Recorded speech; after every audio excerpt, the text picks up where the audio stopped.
Meister started every game she's played, all 20 this season, inside the paint. Keep his elite scorers on the floor. That's going to be Sides and Klassens and others. But right now, it's the 1-2 punch high-low, and they have found Davis early and often. Davis on the board again, averaging 22 points per game. That's second in the league. She doesn't have the ball in her hands a lot tonight, but that three may look so easy. Taryn Sides, exactly who you said to watch out for. The action, if you're Brandon Schneider and his staff, that they want to have. They want to be able to get some low looks, but that's the problem right there, to take advantage. You got to force Kansas to come out and guard you. Vandell late on the closeout, guarded threes. Jeff Mitty, Kansas State head coach, said we want at least 20-plus good three looks. Already following the game plan, and now in the paint, Taryn Sides all over the floor. Carrying the load, no Tess Heel. Someone else is going to have to step up. These Wildcats need balance offensively, but Taryn Sides right now, she's got all 11. Who has to step up the most for Tess Heel? I think you're going to need players like Jordan Spicer to come in off the bench. Janessa Cotton's got to give you something in the middle. Premier three-point percentage, which is 4-4. Janessa Cotton out to Sides again. 4 straight threes. Kansas has yet to have an answer for this. She has made it look so simple, and great movement without the basketball. It was a concern of these Kansas coaches, is that she just moves so well without it. You've got to catch her on the first or second pass. They haven't done that yet. Elle Evans wide open. Another look at Jordan Spicer, but the Kansas defense steps up. Yeah, quick hands. They had the advantage, and now you've got to get on the run. Wide open shot, drains it. Brittany Harshaw.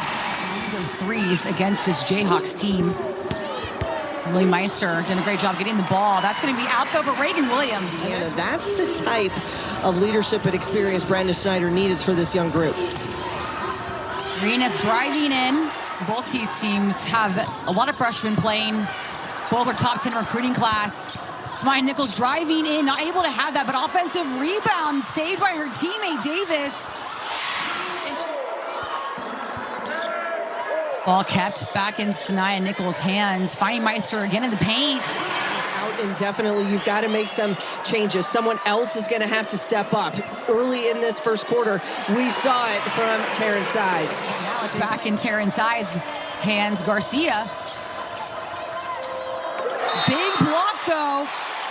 Davis showing what she can do on the defensive side of the ball as well. Help side, you've got to be available. You know that someone is going to be there to clean it up. It's a bit of a rim protection. You're not necessarily going to see it from somebody, but it's... Kansas locking in a 5-point lead, biggest lead for Kansas so far this game. Davis again, overwhelming defense on K-State. Sides doing big things for K-State, including driving the paint, and scores there as well. It stays in that zone, and that's where the ball has to go. Middle of the floor, find your shooters. Perfect. Right here now for Kansas State. Brandon Schneider and Davis not liking that call. Davis come back for redemption.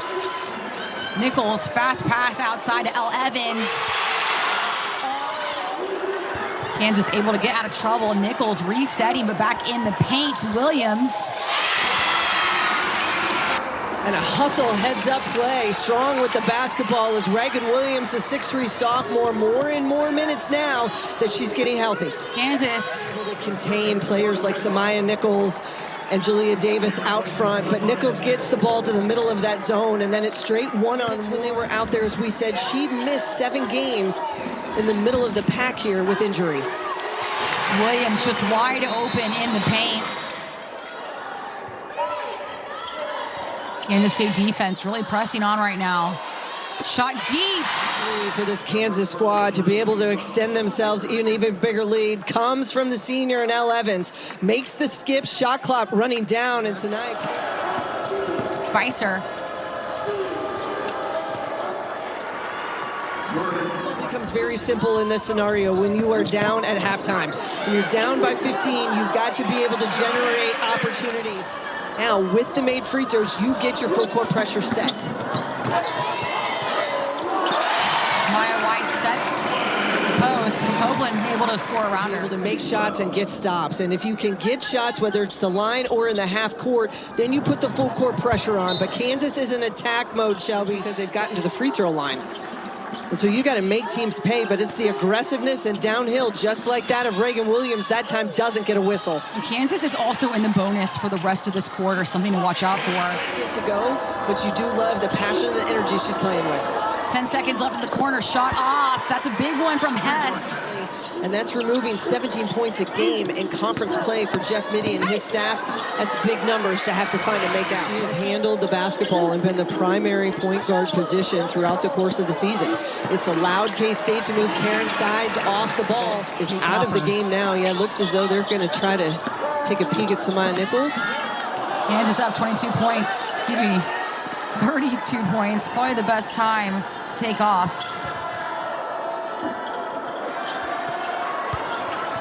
Biggest lead of the game so far, 22. Kansas continues to get these calls. On the weak side, Arenas misses the three, but there's Harrod, and she has been one of the best rebounders.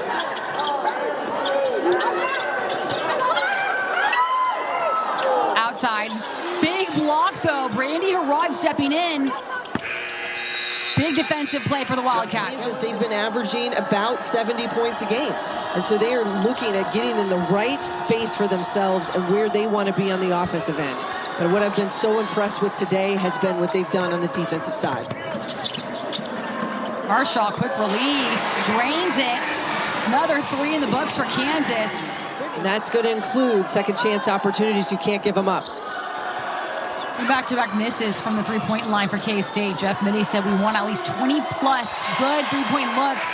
And that's going to be a huge block from Reagan Williams. Kansas was missing with those 4 losses that they had in conference play. The best across the country. Sides coming in, showing the handles. Great move, getting 2 more on the board for K-State. Both of these teams all season. Got to give credit, though, because when there have been turnovers and bad possessions, it is Kansas that has taken advantage. Again, 4 threes made in the first quarter for her. Another one attempted. There she goes. These two teams will play again towards the end of February in Manhattan. So these tapes will be rewatched. They will be dissected by both of these coaching staffs. K-State guard leads the gym in points. Brandy Harrod driving in the paint. A lot of pressure. Keeps the ball. Leading up till halftime, you could just feel the energy and the effort, the intensity at another level for Kansas, understanding what's at stake, wanting to get this one here at home. Multiple players stepping up and making shots. She's a great facilitator, but I can tell you, this team is so much better. Cool, calm, and collected. We saw a couple smiles, though. Camera didn't catch it, but Missy and I can vouch. Garcia is shaking Canessa's hands. 2 overseas players, Canessa from Spain, Garcia also from Spain, both from Barcelona.